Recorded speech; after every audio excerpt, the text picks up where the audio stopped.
देखिए next question आता है आपका, ये आता है आपका क्वेश्चन, ये है क्वेश्चन आपका, क्वेश्चन नंबर 4।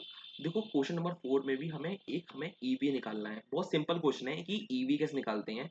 तो ईवी निकालने के लिए आपको क्या करना पड़ेगा, ये वाटर यूटिलिटी सर्विसेज है, WUS है, उसके दो ऑपरेशन हैं, एक WDO है, एक वाटर बोतल ऑपरेशन है। ठीक है, दो ऑपरेशन हैं।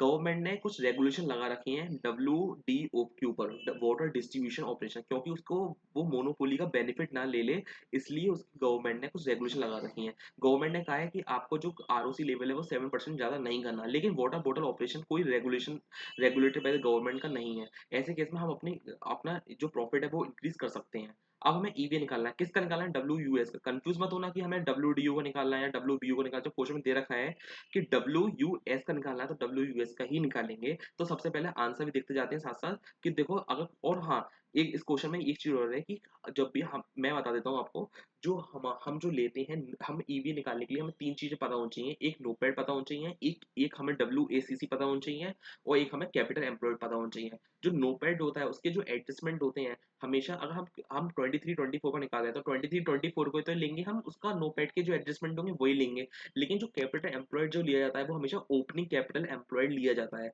अगर क्वेश्चन में अगर एडजस्टमेंट दे रखे हैं तो हमें एडजस्टमेंट भी हम ओपनिंग ही लेते हैं, उसमें क्लोजिंग मत कर देना। ठीक है, ये हो गया पॉइंट।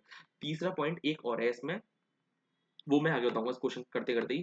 ठीक है, तो सबसे पहले आप आ जाओ इसमें कि देखो सबसे पहले ऑपरेटिंग प्रॉफिट मैंने ले लिया, फिर नॉन कैश आइटम गिने चुने वही आइटम्स हैं। देखो अकाउंटिंग डेप्रिसिएशन प्लस करते हैं, इकोनॉमिक डेप्रिसिएशन माइनस करते हैं, R&D के एक्सपेंसेस प्लस करते हैं, मार्केटिंग कॉस्ट के खर्चे ऐड करते हैं, provision for doubtful debt add करते हैं। ये गिने चुने एक्सपेंसेस होते हैं। और हाँ, एक चीज और, क्वेश्चन में अगर क्वेश्चन दे रखा है एडजस्टमेंट वाला क्वेश्चन होता है तो उसमें डायरेक्ट माइनस कर दिया करो, a tax rate of interest, tax saving on interest, minus, direct minus कर दो। ठीक है, इसमें कोई प्लस माइनस करने की जरूरत नहीं है कि पहले प्लस करो 100% प्लस 70% ऐड करो, ऐसा करने की जरूरत नहीं, डायरेक्ट माइनस कर दो। वैसे भी करो कोई दिक्कत नहीं है, लेकिन फॉर्मेट है, लो ये फॉर्मेट यही लोग चलाते हैं, तो उस फॉर्मेट से आप कर दो कि इससे माइनस कर दो 30%। ठीक है, तो ये हो जाएगा। एक बार क्वेश्चन से आपको एक बार देखो चेक वो करवा देता हूँ आपको कि ये सारा प्लस करा है। डेप्रिसिएशन जो होता है वो ऐड कर दिया है 118 का।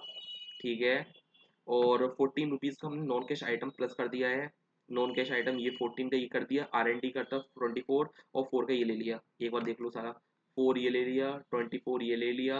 ठीक है, और इकोनॉमिक डेप्रिसिएशन 166 का माइनस कर दिया हुआ, देखो 166 इकोनॉमिक डेप्रिसिएशन दे रखा है, ये है 166 का। ठीक है, और ये अब हमारा करेंट, हमारे ये क्या है, provision for doubtful debt, current या टैक्स पेड हम माइनस करेंगे। टैक्स पेड एक बार देख लो, माइनस करा है। ठीक है, और जो हमारे इंटरेस्ट है वो टैक्स सेविंग और इंटरेस्ट लिया जाएगा। इंटरेस्ट कितना दे रखा है क्वेश्चन में, क्वेश्चन में इंटरेस्ट दे रखा है आपका,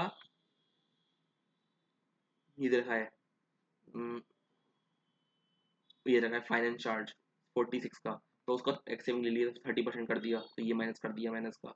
ठीक है, ये आ गया नो पैड मेरा।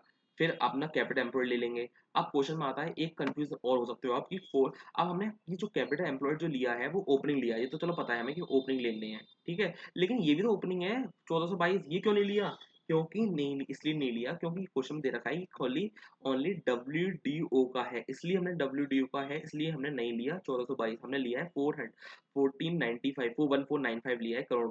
ठीक है, ये ऑडिटेड अकाउंट वाला लिया है हमने, इसलिए लिया है, ये है लॉजिक इसका। तो देखो 1495 ले लिया, और हमने अब क्वेश्चन में आता है कि 5 रुपीज कैसा आया। तो देखो यहाँ मैंने एक स्टेटमेंट बना रखा है, आप कंफ्यूज ना हो इसलिए बना दिया है कि जो हमारा हमारा देखो देखो प्रोविजन और डाउटफुल डेट, हमें क्या पता था, मैंने बताया था कैपिटल एम्प्लॉयड ओपनिंग लिया जाता है। अगर ओपनिंग दे रखा है तो ओपनिंग एडजस्टमेंट लिए जाते हैं, प्रोविजन फॉर डाउटफुल दे रखा है तो वो भी ओपनिंग लिया जाएगा। लेकिन क्वेश्चन में दे रखा है कि क्लोजिंग दे रखा है 9 करोड़ का, तो 9 करोड़ क्लोजिंग में नहीं हाल दिया, टू बाई ओपनिंग में निकालना है। और ये एक्सपेंस ये कितना है 4 रुपीज का, ये कहाँ दे रखा है, ये प्रोविजन डाउटफुल है, ये दे रखा है 4 रुपीज का, तो 4 रुपीज मैंने यहाँ लिख दिया, तो बचा कितना ओपनिंग 5, तो 5 डाल दिए बस। बस ये आ गया। अदर नॉन कैश आइटम 12 रुपए के हैं, ये 12 रुपए का, ये आ गया आपका अदर नॉन कैश आइटम्स। ये आ गया आपका, ये ओपनिंग की डाल दिया मैंने। ठीक है, ये सारा डल गया। ठीक है, ये हो गया आपका ओपनिंग कैपिटल एम्प्लॉयड। ठीक है, WACC मैंने ले लिया, और आपका EVSN कैलकुलेट हो गया। ठीक है, अब इसे कैलकुलेट करके ये पता चला माइनस का आ रहा है, ठीक है, तो माइनस का भी हो सकता है। अब हमें चेक करना है कि 7% का जो आपने बताया था कि डब्ल्यू जो है आपका, वो जो है आपका 7% से ज़्यादा नहीं होना चाहिए। तो ऑपरेटिंग प्रॉफिट देख लो एक बार कितना आ रहा है ऑपरेटिंग प्रॉफिट डब्ल्यू का। डब्ल्यू का ऑपरेटिंग प्रॉफिट दे रखा है हमें 95 रुपीज़ का, ठीक है। अब 95 का ले लिया, डिवाइड कर दी कैपिटल एम्प्लॉयड। यहाँ कौन सा लेना है, यहाँ पे हम लेंगे 1422 रुपये का, क्योंकि डब्ल्यू का निकालने हैं हम, तो इसमें ऑडिट मत लेना यहाँ पे। ठीक है, तो 6.68 आ गया। और फिर आगे का क्वेश्चन क्या पूछा है इसने,